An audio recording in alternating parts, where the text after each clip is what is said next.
अयोध्या के नवनिर्मित राम मंदिर में रामलला की स्थापना हो गई, जिसको लेकर पूरा देश राममय था और देश के हर कोने कोने से राम आएंगे गाया जा रहा था।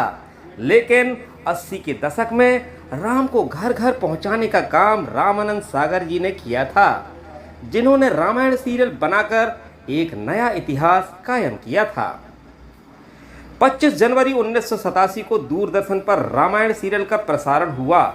सीरियल में राम सीता के किरदार स्क्रीन पर आते ही लोग श्रद्धा पूर्वक हाथ जोड़ लेते थे। रामानंद सागर ने रामायण का निर्देशन किया था और उन्हीं की प्रोडक्शन कंपनी सागर आर्ट ने रामायण का निर्माण किया था। रामानंद सागर के बेटे प्रेम सागर ने उनकी biography and epic life Ramanand Sagar लिखी थी, जिसमें उन्होंने टीवी फिल्म इंडस्ट्री और रामायण की मेकिंग से जुड़ी कई इंटरेस्टिंग बातें बताई हैं। रामानंद सागर ने रामायण बनाने से पहले चरस, जलते बदन और रोमांस जैसी फिल्में बनाई। उनका जन्म 29 दिसंबर 1917 को लाहौर में हुआ था और माता ने उनका नाम चंद्रमौली रखा था। लेकिन जब उनकी नानी ने उन्हें गोद लिया तो उनका नाम बदलकर रामानंद रख दिया। उनकी मां का निधन होने के बाद उनके पिता लाला दीनानाथ चोपड़ा ने दूसरी शादी की शांति देवी से। और बहुत कम लोग जानते हैं कि विधु विनोद चोपड़ा उनके सौतेली भाई हैं।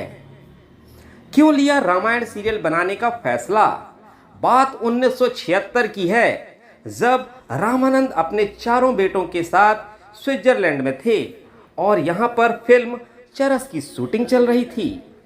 शाम हुई, काम निपटा तो रामानंद सागर बेटों के साथ एक कैफे में जाकर बैठे। काफी सर्दी पड़ रही थी। रामानंद सागर ने कुछ खाने पीने का सामान ऑर्डर किया तो एक फ्रेंच सा दिखने वाला शख्स ऑर्डर लेने आया। उसने लकड़ी का एक रेक्टेंगुलर बॉक्स जाकर उनके सामने रख दिया, जिसमें लकड़ी के 2 पल्ले लगे थे। उस आदमी ने दोनों पल्ले खिसकाकर स्विच ऑन किया। स्क्रीन पर कलर फिल्म चल पड़ी। रामानंद और उनके बेटे हैरान थे क्योंकि वह रंगीन टीवी था। इससे पहले उन्होंने कभी रंगीन टीवी पर फिल्म नहीं देखी थी। रामानंद सागर काफी देर तक शांत मन और कौतूहल से टीवी स्क्रीन को निहारते रहे और जब नजरें स्क्रीन से हटीं तो बेटों के सामने एक फैसला सुनाया कि मैं सिनेमा छोड़ रहा हूँ, मैं टेलीविज़न में आ रहा हूँ और अब मेरी जिंदगी का मिशन मर्यादा पुरुषोत्तम श्री भगवान श्री कृष्णा और माँ दुर्गा की कहानी लोगों के सामने लाना है।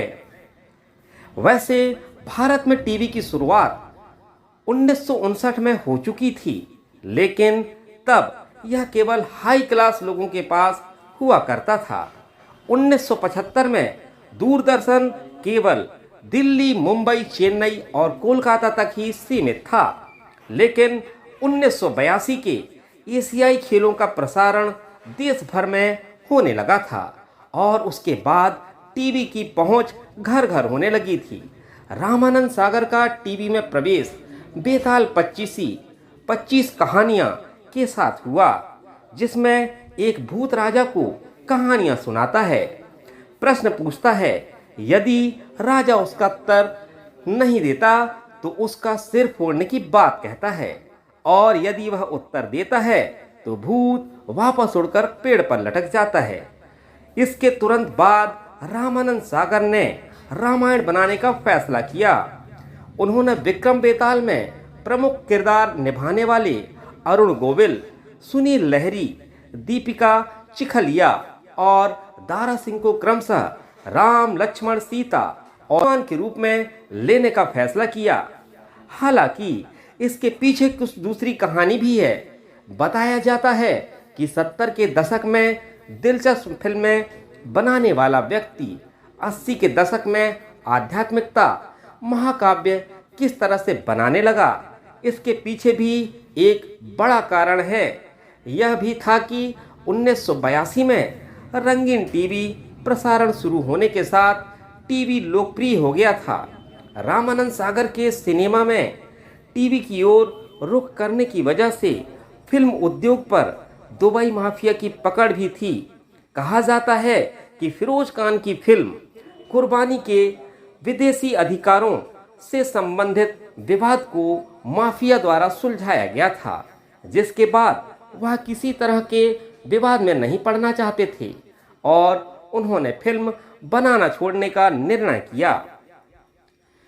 फैसले के बाद अपनों ने छोड़ा था रामानंद सागर का साथ। इस फैसले पर लोग कहने लगे कि रामानंद सागर का दिमाग खराब हो गया है और दोस्तों तक ने हाथ खींच लिया था। रामानंद सागर के टीवी में आने के फैसले को उनके आलोचक आत्मघाती बताने लगे। लोग मजाक बनाते थे कि फिल्मों के आगे मुकुट और मूछ वाला सीरियल कौन देखेगा। हालांकि इन बातों का रामानंद सागर पर कोई असर नहीं हुआ और वह सीरियल के लिए पैसे जुटाने में लग गए। रामानंद सागर ने रामायण के पंपलेट छपवाए और घोषणा कर दी कि उन्हें वीडियो कैसेट के जरिए लॉन्च किया जाएगा। उनके बेटे प्रेम सागर ने उनकी बायोग्राफी में रामायण की तैयारी का एक किस्सा बताया है कि कैसे उनके दोस्तों ने भी इस प्रोजेक्ट के बारे में जानकर अपने हाथ खींच लिए थे। उन्होंने लिखा है कि पापा ने फंड जुटाने के लिए मुझे कई देशों में भेजा जहां उनके करीबी दोस्त रहते थे, लेकिन उनके कई दोस्त इस प्रोजेक्ट को लेकर श्योर नहीं थे। कुछ ने तो प्रेम सागर को अपने सेक्रेटरी को इशारा करके उनको ऑफिस से बाहर तक कर दिया। 1 महीने तक कई देशों में घूमने के बाद प्रेम सागर खाली हाथ वापस लौट आए। रामानंद सागर के नजरिए से रामायण को खरीदने का या पैसा लगाने के लिए कोई राजी नहीं हुआ। दूरदर्शन ने जमकर लगवाए चक्कर।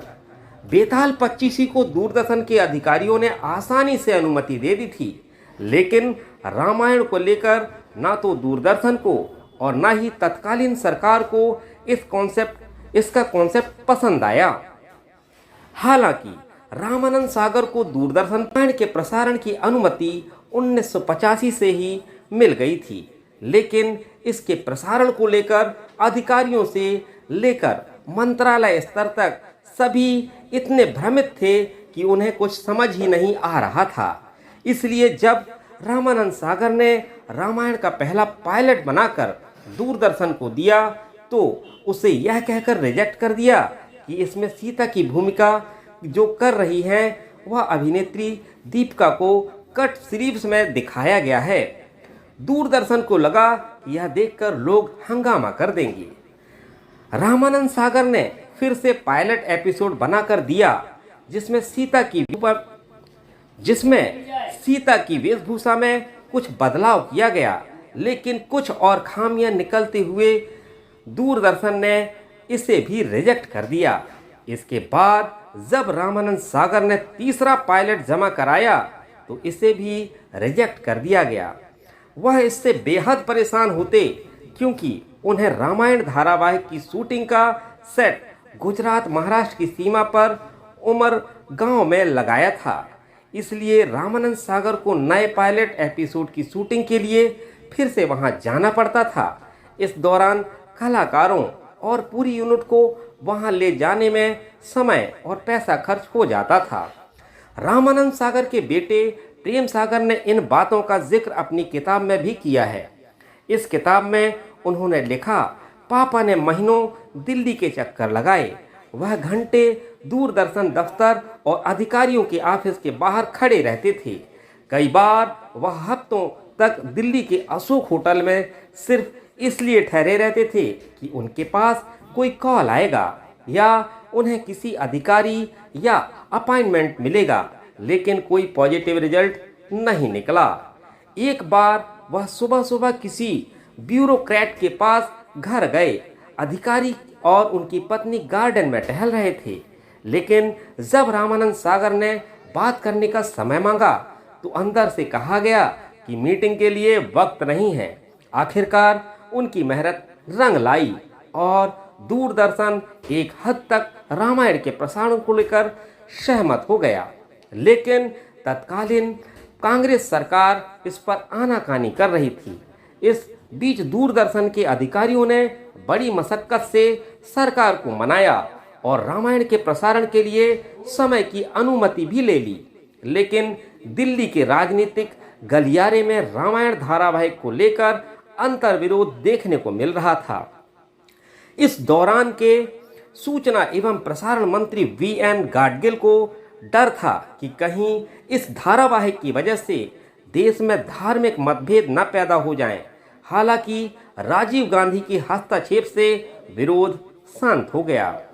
1986 में अजीत कुमार पांजा ने भारत के नए सूचना और प्रसारण मंत्री पदभार संभाला और इसके बाद दूरदर्शन पर रामायण धारावाहिक को एंट्री। आखिरकार 25 जनवरी 1987 को दूरदर्शन पर इस महाकाव्य का पहला एपिसोड शुरू हुआ तो इतिहास के पन्नों में एक बड़ा हस्ताक्षर बन गया।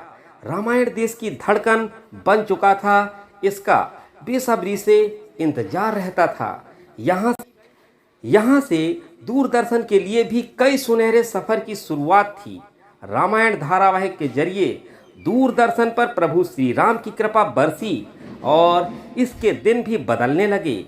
इस दौरान धारावाहिक को लेकर लोग इतने उत्साहित रहते थे कि रविवार की सुबह देश की सड़कें वीरान हो जाती थीं। रामायण का प्रसारण 1987 में शुरू हुआ और 1988 तक चला। रामायण 78 एपिसोड पूरे हो गए और दर्शकों ने लव कुश की कहानी भी दिखाने की मांग की और लगभग जिद पर अड़ गए। हालांकि सीरियल के निर्माता रामानंद सागर इसके लिए तैयार नहीं थे। विवाद इतना बढ़ गया कि मामला कोर्ट में पहुंच गया और रामानंद सागर पर 10 साल तक कोर्ट में केस चलता रहा। बकौल रामानंद सागर ने बताया, हमने श्री राम के राज्याभिषेक पर ही अपने रामायण सीरियल का समापन कर दिया था।